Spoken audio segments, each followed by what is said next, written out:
makes sense that they would. And if you think of what technology was 10 years ago, I'm going to go back to this, and you think of what technology will be 10 years in advance.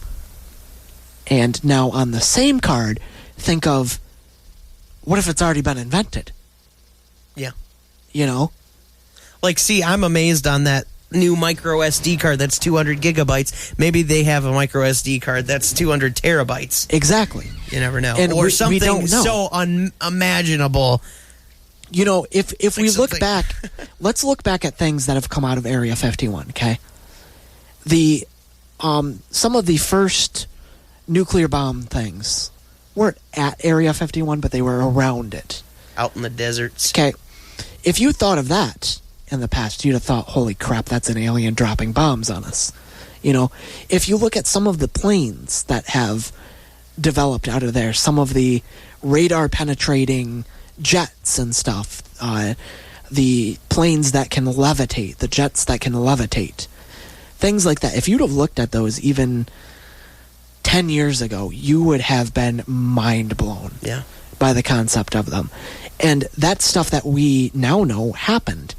You know, we know that we did projects where we set off bombs to try to launch things into space. We know that that's terrible. No, it's true. The Going to Mars project is actually named after a project that's a thing where we tried to detonate nuclear bombs to go to Mars. Yeah, it's... I think we got in on that on a past episode, yeah. But we know that we did those kind of things. So to sit here today and say that strange things aren't happening there isn't a logical statement, you know? It's not logical to say that they don't have technology that we don't know about, because we can look back at history and know that they have, and that these things have been developed. And in all honesty, it's probably a good thing that they don't tell people about some of this stuff. Because, well, first off, if things like the nuclear bomb were told, mass hysteria probably would have happened. You know, like what happened with the Hadron Collider. You remember the government telling everyone that these nuclear bombs were safe, and then people went out to the desert to watch these things, to watch these explosions at a distance because our government lied to us. You got to think about this. They were safe. Think about this from a panic standpoint, though. You know the Hadron Collider that's in Europe? No. The giant thing that shoots particles around, and the thing to go to black matter. The thing that they're trying to build like a time machine or something to send information to the future or something. Yeah, the thing is, that was originally developed as a scientific top secret project. Yeah. And did they ever fire that thing up? Yeah, many times. And it never worked. It worked once. What do you mean? Or twice. Okay. But it was to study dark matter, not for doing anything. There's upgrades not for to that. communicate with the future. But I remember when I was in high school talking with a science nerd. It wasn't you, but the guy said, "Oh, I believe the first time they fire this up, they're gonna instantly get messages from when they." But you see, the thing is, people thought when we were going to study dark matter that it was going to make black holes, and the first time we fire this thing, a black hole is going to show up, and that's kind of the reason that some technology needs to be hidden from the public. Because the average person is an idiot. People are their own worst enemy, and they're going to panic. They're going to destroy if things. we thought about the nuclear bomb, cause wars. The first scientists to work on the nuclear bomb didn't want to do it because they thought once that chain reaction started, it wasn't going to stop. They thought once the nuclei start splitting, the Earth is going to turn into a sun. That's basically what they thought. Wow. And if that knowledge had been leaked to the public at the time that they were experimenting with this stuff, we'd have never done it. Because we would have been so scared, and the hysteria that would have come from the public would have made it so we would have never done it. Yeah. And if we didn't know what we know about the nuclear bomb today, technology would be drastically set back because we wouldn't know about the things that we know about radiation and about nuclear power and about, the satellites that run on nuclear power and the Mars rovers, the telescopes. Is that how satellites are powered? Not all of them. I thought that, because that seems crazy that you could have a communication device up there in the sky that just runs on solar panels, but we can't get a microwave oven to work on a solar panel here on Earth. So how do they power those things, man? At first, we used solar panels quite extensively, and that's. But think about all the little electricity you could. Yeah, you don't need to cool things up there, do you? Like, do things get hot and how like down here you need a fan on your laptop to keep it cool? So how do they? It's hard to imagine how a satellite works. I guess we're going to be pulling that up on YouTube sometime in the future. The thing is, one of the first Mars rovers failed because of solar panels. It ran out of power and we lost communication with it because of the dust on the panels. Okay. So that was one of our major pushes to say we can't keep doing this. It's just not a viable solution. So we started developing mini nuclear reactors that we could put in things. Okay. And for a while, we were doing that probably a lot more than we should be launching nuclear reactors into space. But we were doing that a lot. And, some of the Mars rovers today still run on the same nuclear stuff that we found out because of the nuclear bombs. And a lot of satellites to this day still orbit the Earth with nuclear radiation in them to power them. Nowadays, we kind of lean away from it just because solar panels are vastly more powerful than what we had 10 years ago. Really? 10 years ago, do you think that's going to continue into the future where these solar panels are... Oh, definitely. Okay. Definitely. How can solar panels be more efficient? Okay. 10 years ago. Jeff is a big solar panel freak, by the way. He has these up at his house, and this is how he actually, saves a lot of money on his electric bill. Yeah. Now, he's not one of those people that actually puts electricity back into the grid and makes money. And I'm not one of those people that thinks the world's going to end either, but... You're just one of those people. It's kind of like a hobby. And I'm one of those people that knows the power goes out, and it's kind of nice to. Oh yeah, I didn't really consider that. Yeah, and not have to listen to a loud generator going all the time. Yeah, it's quite nice. I actually use my generator to charge my batteries for my solar stuff. That way I don't have to listen to it. But yeah, 10 years ago we had what was called amorphous panels, and these are like what's on your calculator. Okay. They're really black, small, and they don't look. So solar panels have.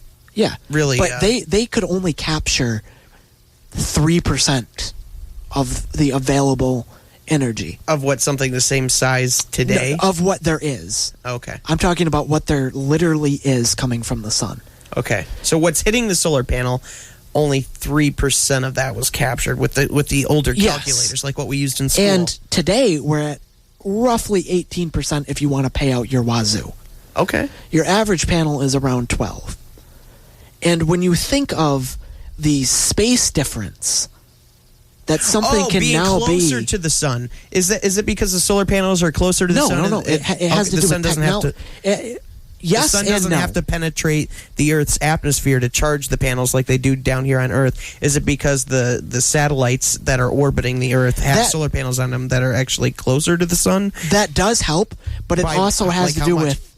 But don't the batteries that charge these things, don't those go bad? Or they don't need batteries because they're always in the sun. Okay. But the thing is, wow. Panels like what are on your roof, they have gone from something where your entire roof could turn on a light bulb to today where your entire roof could mean you could go out with bolt cutters and cut your power line. I wouldn't recommend that. I wouldn't either. It's also illegal in most states.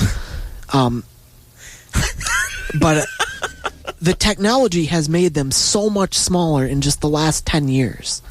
We can now get, something that was the size of a football field is now the size of your roof.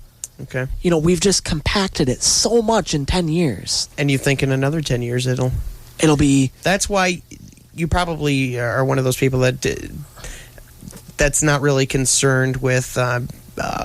burning all the fossil fuels we have and running out of that. Are you worried about that, or do you think that we'll just be so relying on the sun? The thing is, I'm not, but I am. The thing is, we don't know the pace of technology, and we don't know. We really don't. Maybe we'll hit a brick wall, and that's it. Maybe we'll hit a brick wall, and we won't know what to do for another 500 years. Yeah. And that's my worry. Currently, as it sits, it's our best. It's what we have. I don't like the fact that we do it. I don't promote the fact that we do it. Using fossil fuels too. But on the same card, if we didn't burn fossil fuels, we would be cavemen. Uh-huh. So yeah, I can't say I like the fact that we do it, but we don't get a say in that. We have to. So yeah, that's pretty much my standpoint on that. I like it. Got deep into thought, and hopefully you were able to keep up with Jeff. I know there was a couple times where he lost me. But this is the Random Overflow Radio Show. Check us out at facebook.com/Random Overflow. Give us a like, and that way every time we go live, because if you're listening to us on demand or on a replay, you don't usually catch the pre-show and the after show. Well, the way you can do that is it will be on your news feed every time we go live. That'll pop up on there if you like us at facebook.com/Random Overflow. We do this show every Monday evening. You can also make a Ustream account and follow us, and it'll email you. Okay, yeah, Ustream is what we utilize. They just use Facebook. Because it's free, and we don't really have a budget, which leads me to my next subject. If you'd like to sponsor the Random Overflow radio show, send us an email at randomoverflow@gmail.com. Any comments about the show, we'd love to hear from you. And even, since we're on the Indie Authority, I like to promote new and upcoming bands. If you've got a song that you think is worth us listening, that you think that we would listen to, you know what I'm saying, send us an email, randomoverflow@gmail.com, with a link or an MP3 or whatever. Thanks so much for listening. Anything else, Jeff? You going to be at any conferences? No, the NAB is coming up. Oh, yeah, we're going to be at the National Association of Broadcasters Convention in Las Vegas coming up here in April. Super excited for that. We'll be doing shows from there. Yeah, we're going to do the Random Overflow radio show from our resort. And if you follow us on Facebook, there'll probably be a lot of streaming. Yes, we'll probably be live the whole time in Vegas. I think we can stream from our phones. We could probably wire up some contraptions for that. Facebook.com/Random Overflow. That's probably the easiest way. But if you're not on social media and you're doing the email, randomoverflow@gmail.com. Even I have a Facebook account, and I don't even use it. You don't. Everybody's got a Facebook. But I did see you liked the picture that I shared. I did? Yeah. What picture? Well, someone hacked into it. The picture of me when I first started out in radio. Oh, and I said, I'm so happy of all the love and support I've gained over these last 4 years. I'll be honest with you, I only go on there to look at I take pictures of transmitter sites. We're big radio geeks. That's seriously the only reason I go on Facebook. That's probably sad to say that. I feel like a nerd just saying it, but that's really the only reason I go on there. But if you'd like to hear Jeff and I 24 hours a day, 7 days a week, we are working on the Random Overflow Radio Network, and it should be up and on the air here real soon via Ustream at, like I said, link to that, facebook.com/Random Overflow. And we are almost out of time. Got just 1 minute left for the show. I do have a whole minute left. That show coming up on Ustream will be pretty good. Be past episodes and maybe even some pre and throw some pre and after shows in there. Yeah, we'll have all of that. That's definitely a good reason to follow us. And plus, we need more likes. We do need a lot more. And likes. We do need more equipment because this equipment that we're using, sometimes we have to slap it a few times to get it to work. We need more real likes, unlike some people. Yeah, a lot of people buy their likes, but we don't. We love you so much. Well, at least I do. I can only speak for myself. I'm DJ Roberts. That's Jeff the Tech, and we'll see you next week. Bye-bye. Thanks for listening to the Dirty South Network. Join us next week worldwide. Listen to us on radio, check listings for stations and times, or catch this or previous shows on demand anytime at aircheck.us/show/916. Dirty South Network, all rights reserved.